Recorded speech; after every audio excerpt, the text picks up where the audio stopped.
Hey there kids, it's me, MrCreepyPasta, and before we get started on tonight's story, I'm going to let you know about a new novel from tonight's author. Beneath the Wound, Book 1, The Revenant Directive, available now by Justice Figueroa, in the link in the description down below. You can grab it on Amazon, and believe me, it really helps out for you guys to be able to support authors, especially if you like the work you hear on the channel or on the podcast. And now, on to tonight's story.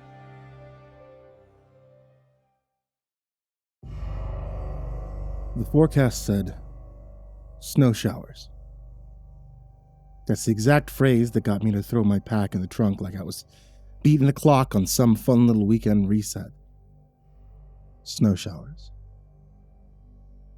By the time I reached the pull-off, the world was already turning white in that slow, steady way that makes you feel like you're inside a shaken snow globe.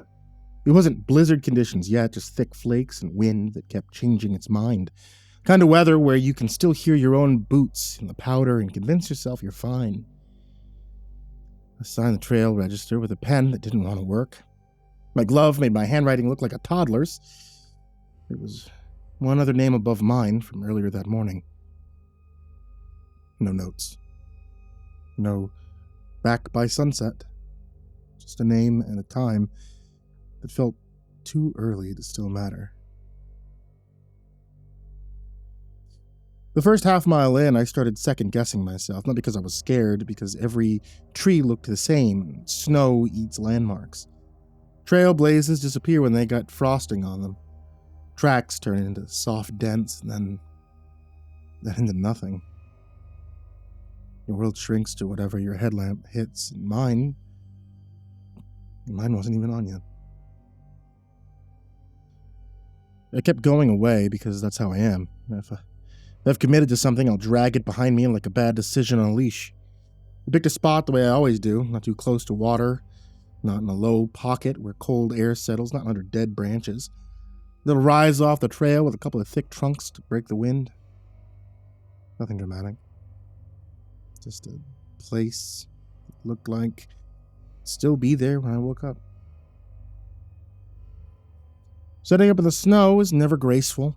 I stamped out a rectangle with my boots until the powder packed down, dug out a shallow trench for my vestibule so I wouldn't be crawling into a drift, anchored my guy lines with buried sticks because the ground was too frozen for stakes.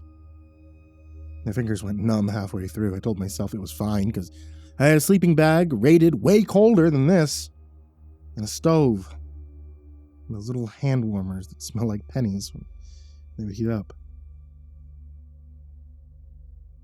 Should have been simple. It should have been cold.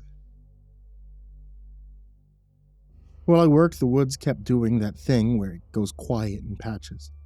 Not the normal snow muffled sound quiet, I mean the kind where you realize you haven't heard a bird in a while. No squirrel chatter, no little taps from branches.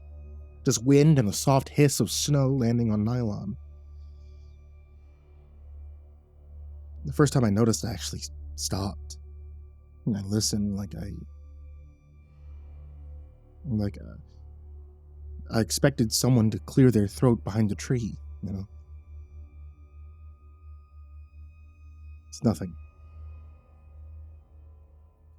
I finished pitching the tent and went to fetch more deadfall for a small fire.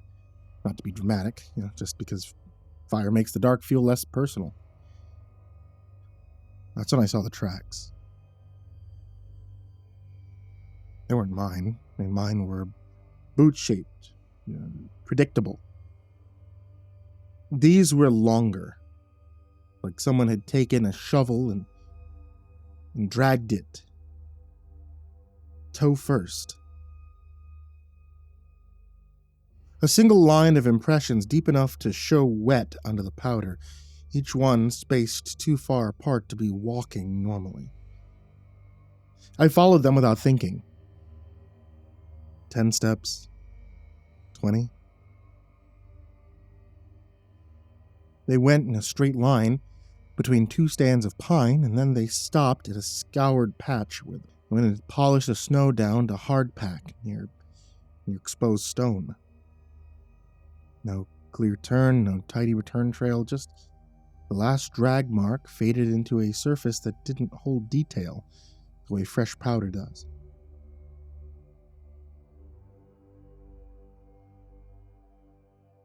I stood there with my gloved hand still gripping a dead branch, staring at the last mark until the storm started filling everything in. The wind picked up, a spray of powder hit my face, and that's when I heard something behind me. No footsteps, more like a slow drag. Like someone pulling a heavy bag over crusted snow. I whipped around fast enough to almost lose my balance, and all I saw was the thinning light between trees and my own breath, and the start of my boot trail back to camp.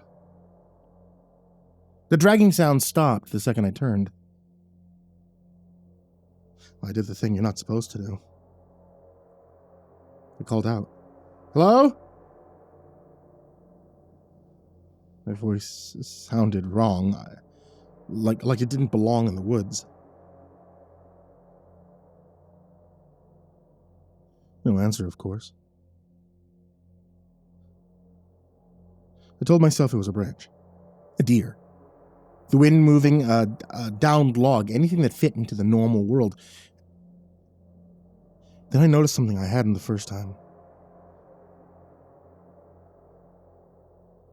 Those long tracks weren't centered the way a person would be. They weren't two parallel lines like skis either. They were slightly off, like whatever made them had one side of its body heavier than the other. Like it leaned. I carried the branch back to camp and tried to shake it off. I got my fire going with a little stove fuel and stubbornness. The flame fought the wind, but didn't quit. It popped, it snapped like it was annoyed. I ate a sad dinner standing up. Instant noodles in a metal cup, because sitting on snow makes your body remember exactly what heat is worth. I kept turning my head to check the trees, not because I saw anything, but because my brain kept insisting I should. The storm thickened in layers. It wasn't just snow now. It was snow with teeth. Gusts that shoved it sideways, flakes stinging my cheeks, visibility dropping until the firelight felt like a little island. Everything outside it was just a wall. I crawled into the tent early, not because I was tired, because being outside started to feel like being watched through frosted glass. Inside, everything was close and loud. Nylon breathing, zippers clicking, my sleeping bag squeaking every time I shifted. I stripped off wet layers and stuffed them into a bag so they wouldn't freeze into boards. I checked my phone. It's no service, obviously. The battery already draining faster than it should be in the cold. I lay there with my headlamp off, listening. Wind, snow, tent fabric snapping. Then, very faint, the drag again. Not outside the tent. Further out, somewhere between the tree line and the trail. Drag. Pause. Drag. Pause. Drag. I held my breath like that mattered. The dragging got closer, slow, patient. I sat up and turned my headlamp on. The beam turned the inside of my tent into a bright little fish tank. I stared at the nylon like I could see through it if I stared hard enough. Drag. Pause.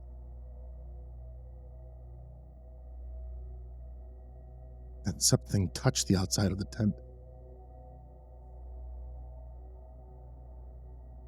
Not a gust, not snow sliding, a pressure, deliberate, like a palm placed flat against it. The fabric bowed inward and held.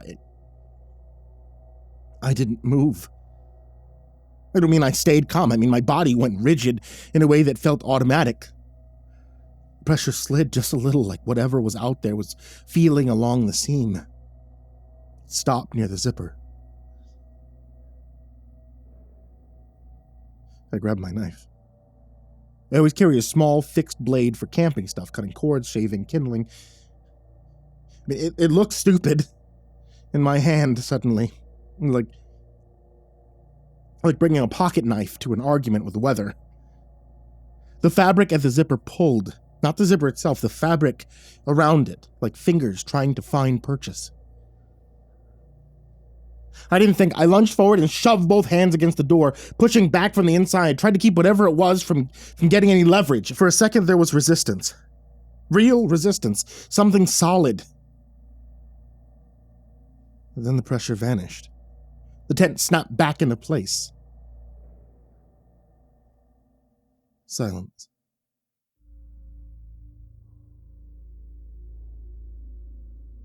I sat there in that awful bright circle of headlamp light, sweating in my base layer, waiting for something else to happen.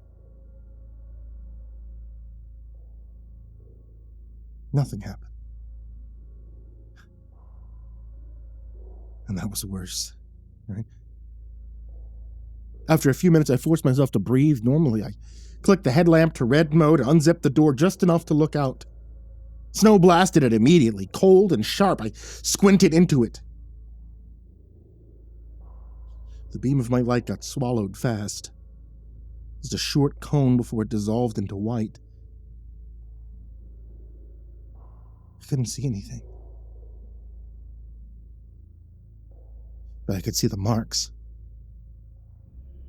There were fresh impressions right outside my vestibule, partially filling with snow. No boot prints, no animal tracks, those long, leaning drags ending inches from my door, and mixed in with them, very faint, with thinner lines, like something with nails, claws, like they'd raked the snow as it moved. The prints didn't lead away, they circled my tent.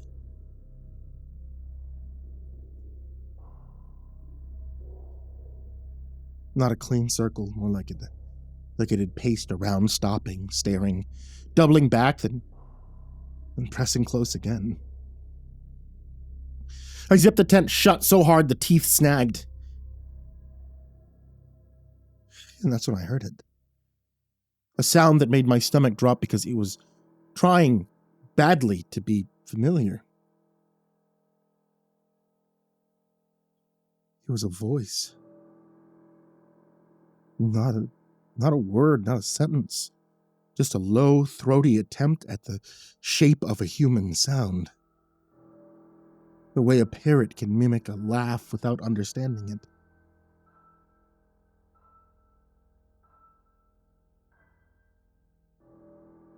It came from somewhere beyond the trees, past the edge of my light. It went, "Hey." Soft, almost polite. Then silence. Then closer. "Hey." The second one had more breath in it, more confidence. I pressed my mouth onto my sleeve to keep my own breathing quiet, like a kid hiding under covers. "Hey." I tried again. So close, I felt it more than heard it, like the nylon was carrying the vibration. The voice was wrong in a way I can't explain without sounding dramatic. It wasn't scary because it was loud. It was scary because it wasn't quite right, like something had listened to people speak from far away and decided it could do it too. My headlamp beam shook as my hand shook. The tent wall bulged inward again. This time it didn't feel like a palm. This time it felt like a face pressed into it. I saw the shape of it in the nylon, an oval with ridges like bone or cartilage. The fabric stretched across it and held, showing the suggestion of where eyes would be, where a mouth would be. The mouth moved. Cold. Then with a little laugh, it sounded like someone choking. You cold. I don't know why that broke me, but it did. I kicked at the wall where its head was pressed, hard enough to make my heel sting. The shape snapped back, the nylon popped outward. Outside, something made a noise like wet fabric being pulled apart. Then the dragging started again, faster, circling, drag, drag, drag, drag. The whole tent shivered with each pass, like it was brushing against it, bumping it, testing it. I grabbed my car keys, not because I was going to drive, because the alarm button felt like the only weapon I had that wasn't a joke. I crawled into my boots, hands shaking so bad I missed the laces twice. I stuffed my sleeping bag into its sack without rolling and just crammed it down, threw what I could into my pack half-zipped.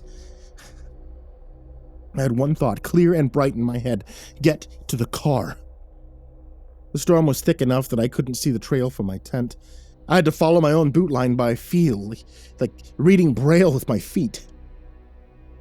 I unzipped the tent and I bolted out. The cold hit me so hard it made my eyes water instantly. Snow slapped my face. Wind shoved my pack like it wanted me on the ground. I took 3 steps and almost fell because the snow had drifted into my boot prints. Behind me something moved. Not dragging now, running. It hit my tent on the side with a heavy thump, like it had launched itself at it the second I left, and the whole structure collapsed in on itself. Poles flexed, snapped back, and then folded. My little island of shelter crumpled like a kicked soda can. That gave me a horrible, vivid image of being angry that I was leaving. So I ran. My headlamp beam bouncing wildly, making the woods strobe. Trees appeared and vanished. My own breath sounded like an engine failing. Then something grabbed my pack. It yanked me back so hard my spine jolted. I went down on one knee, pack straps biting into my shoulders. My first thought was that a branch had hooked it, and then the pack moved sideways, smooth and strong, and I realized whatever had it was pulling. I twisted around and my light hit it for just a half second. It was low to the ground, but long. Too long. Its body was pale in a way that didn't look like fur or skin, more like packed snow pressed into the shape of something alive. It had limbs, but they didn't bend right. They hinged, too, many times, and its head looked like it was wearing a face that didn't fit it. Like it had pressed a mask of frozen skin onto bone. The mouth opened and I saw dark inside, wet and wrong. It didn't roar, didn't snarl. It went softly like it was still practicing. Hey. And then it jerked again, trying to pull me off the trail. I did the only thing that made sense. I let my pack go. The strap slipped off my shoulders and the thing went with it, tugging it into the white like it was weighing nothing at all. I scrambled up and I sprinted. Behind me, the dragging returned for a second as it adjusted, and then it came after me with a new sound, a rapid tapping like nails on crushed snow.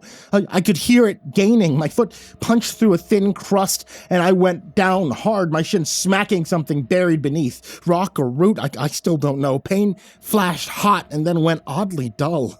I tried to get up, but my leg didn't want to cooperate. I forced it anyway, half running, half limping, tears freezing at the corner of my eyes. My headlamp beam caught the trail register sign ahead like a miracle, a reflective rectangle in the storm. The pull-off was close. I hit the edge of the lot and saw my car as a dark shape under white. I fumbled my keys so bad I dropped them. I had to find them by feeling in the snow, fingers clawing, panic, making everything clumsy. I got them, I jammed the key into the door, I yanked it open, nearly falling into the seat. The tapping sound was right behind me now.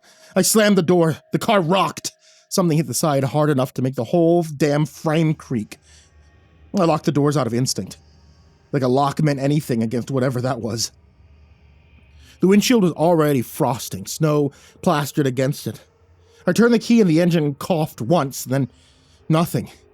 Battery cold-soaked. The car had decided to join the storm in being useless.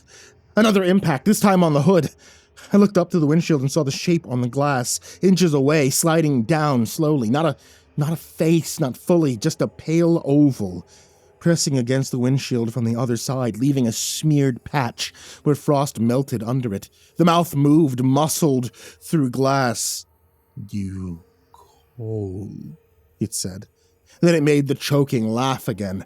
My hands were shaking so bad I could barely press the panic button, but I did. The car erupted into noise, horns blaring, lights flashing, a ridiculous, desperate alarm in the middle of nowhere. The shape flinched, It peeled off the hood and dropped into the snow, that long, jointed motion. The head turned towards the sound like it didn't understand it, like it was hearing a new kind of animal. It took a step back, and then another. I hit the ignition again and again, begging the engine like it was a person. On the 4th try, it caught. The heater fan whined weakly. The headlights cut through the snow in 2 pale tunnels. I threw the car into reverse without thinking about traction, and the tires spun, then grabbed, then slid. I fishtailed, corrected, and backed onto the road like I was fleeing a burning building.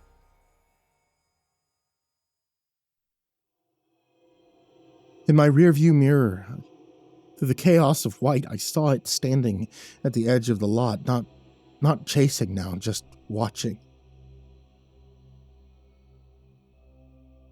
It lifted one arm slowly, like someone waving goodbye. Then it raised its hand to its mouth, pressed fingers against it, and moved them like it was shaping sound. "Hey," it said one last time. And it sounded closer to normal than it should have. I drove until I heard pavement that looked plowed and saw lights in the distance. The shaking didn't stop. My shin had swollen under my pants, and when I finally dared to pull over somewhere with a street lamp, I saw blood seeping through the fabric where I'd slammed it on whatever was under that snow crust. The next morning, after I'd gotten my leg looked at, I went to the ranger station. I asked about the other name on the trail register. The woman behind the counter went still for a second, told me the register wasn't for public discussion, and that if I wanted information, I could file a report. She didn't meet my eyes when she said that.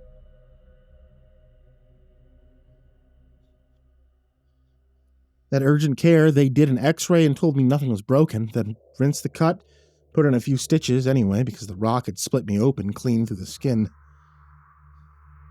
And I kept replaying the way those drag marks circled my tent, stopping at the zipper like it knew what that seam meant. I kept thinking about the way it practiced that one word over and over, like it was trying to get the tone right. And every time I caught myself wanting to write it off as some kind of storm panic, I remember the pressure of something solid through the tent wall and the sound it made when it peeled away wet and wrong. And I haven't slept outside since.